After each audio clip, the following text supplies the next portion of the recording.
Educatina, el sitio de educación número 1 de Latinoamérica. Hola, en esta oportunidad vamos a hablar de los tipos de morfemas. En un video anterior hicimos una primera introducción de los morfemas en el que vimos que un morfema es una unidad mínima ¿de qué? De significado.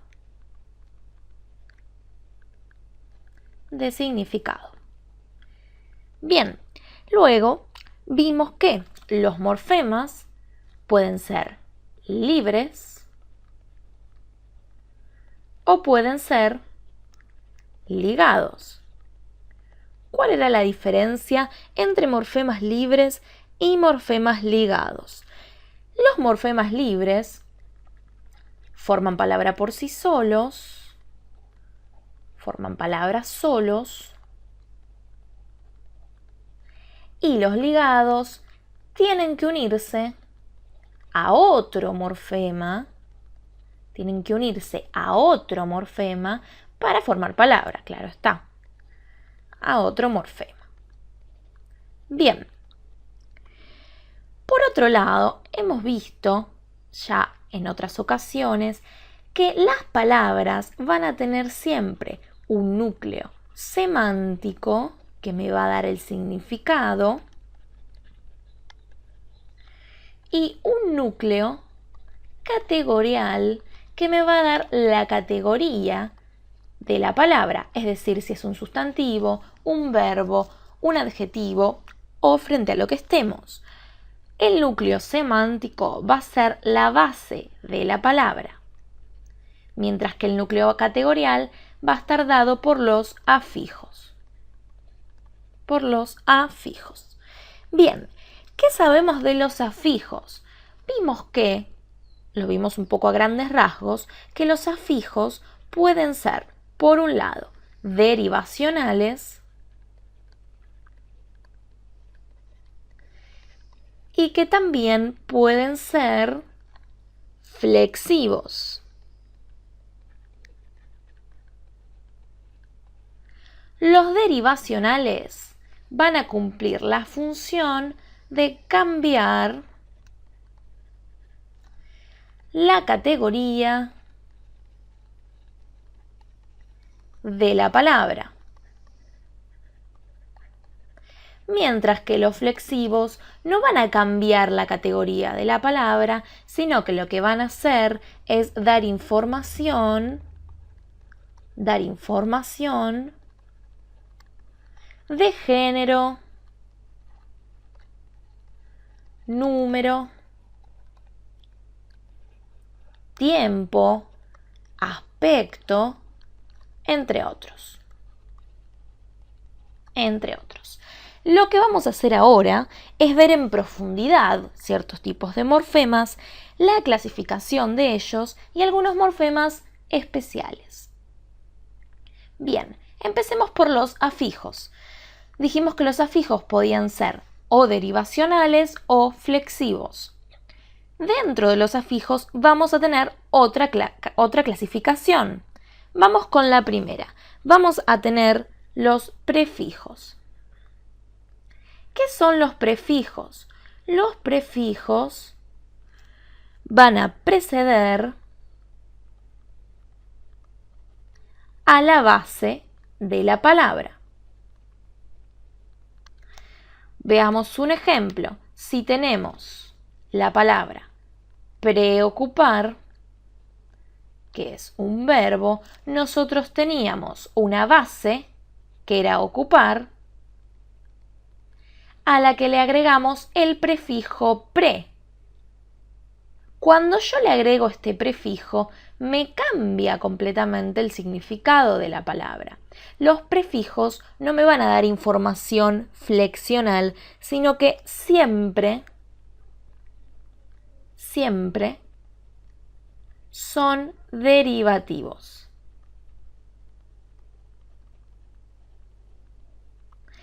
Por otro lado, vamos a tener los sufijos. Los sufijos son los morfemas que se van a añadir, siguen a la base, es decir, se ponen después.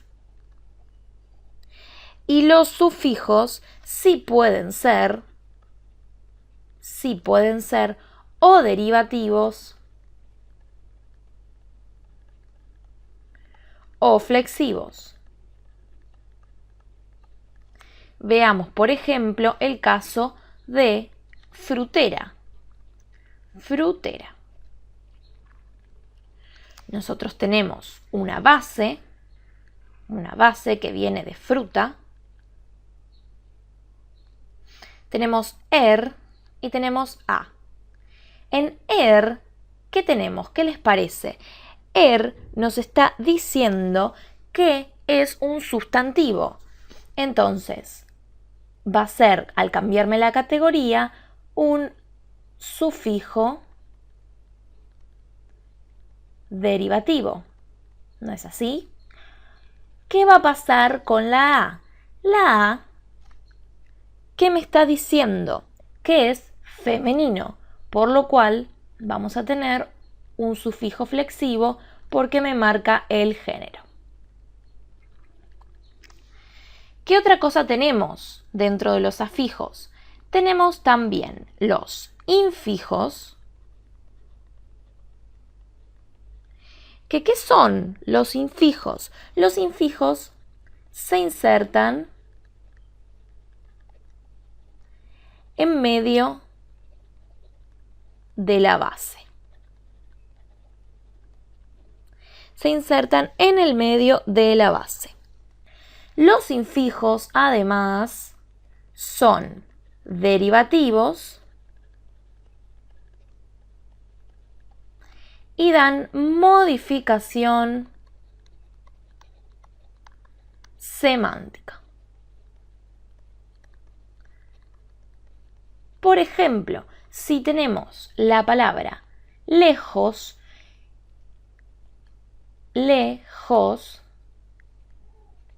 y en el medio le agregamos el infijo it, lejitos. Me cambia la modificación semántica, es un morfema derivativo y se inserta en el medio de la base. Por otro lado, los infijos generalmente son confundidos con los interfijos. Los interfijos, si bien sí también se insertan en el medio de la palabra, carecen de significado. En realidad, los infijos no van a ser morfemas, sino que apoyan fonológicamente. Son de apoyo fonológico. Fonológicamente. Veamos un ejemplo. Si tenemos la palabra polvareda, ese ar del centro no tiene ningún significado. Es solamente un interfijo para ayudar a la producción y que no sea polveda. Lo mismo va a pasar en el caso de café. Cuando yo quiero decir un café chiquito, no digo cafeíto, sino que digo cafecito. Esta C es un interfijo, no tiene significado, pero apoya fonológicamente a la producción de cafeíto, que no sería tan fácil para el hablante de español. Bien, ahora vamos a ver la idea de alomorfo. ¿Qué son los alomorfos? Los alomorfos son cada una de las formas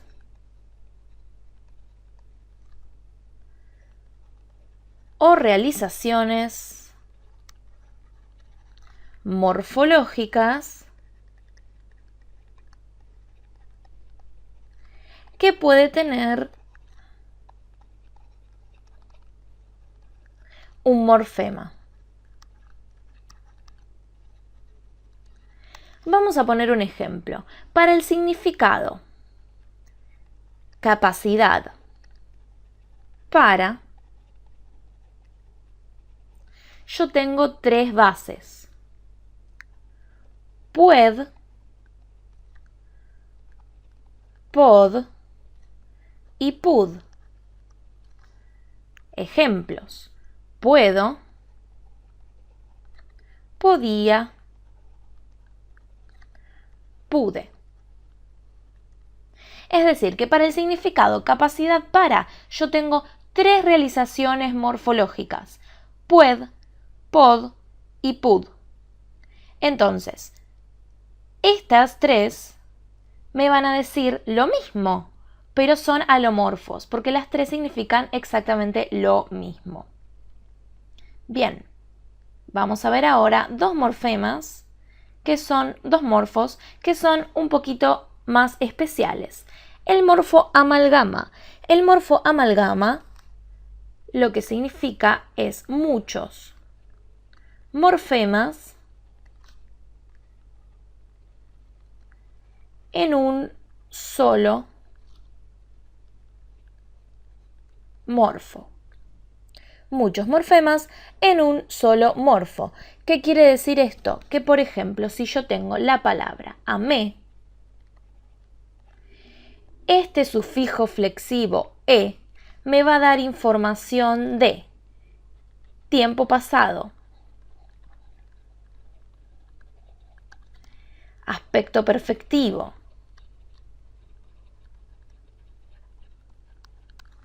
primera persona y singular. Por lo tanto, en este morfo aparecen todos estos morfemas: tiempo pasado, aspecto perfectivo, primera persona y singular. Están todos juntos, amalgamados en esta realización. ¿Qué va a pasar con el morfo vacío? El morfo vacío es un morfema que se realiza en la ausencia. En español hay un caso particular que es el singular. El singular es un morfema no marcado en el español. ¿Por qué? Veamos el caso. Si yo tengo libros, ¿cuál es el singular? Libro. Pero acá yo tengo la marca de plural, mientras que acá la marca de singular no está. Es un morfo vacío. Este morfo vacío me marca el singular. Bien, de esta manera hemos pasado por morfemas especiales, los alomorfos, todos los tipos de afijo y hemos repasado las características generales de los morfemas. Entonces, ya sabemos cómo identificar morfemas, saber qué es la base, cuáles son los afijos, cuáles son los tipos de afijos, los afijos derivacionales y flexivos. También hemos aprendido el morfo vacío, el morfo amalgama, que es todo lo contrario, que tiene muchos morfemas juntos, y todos los alomorfos que puede tener un morfema. Educatina te recomienda los siguientes videos para que sigas aprendiendo.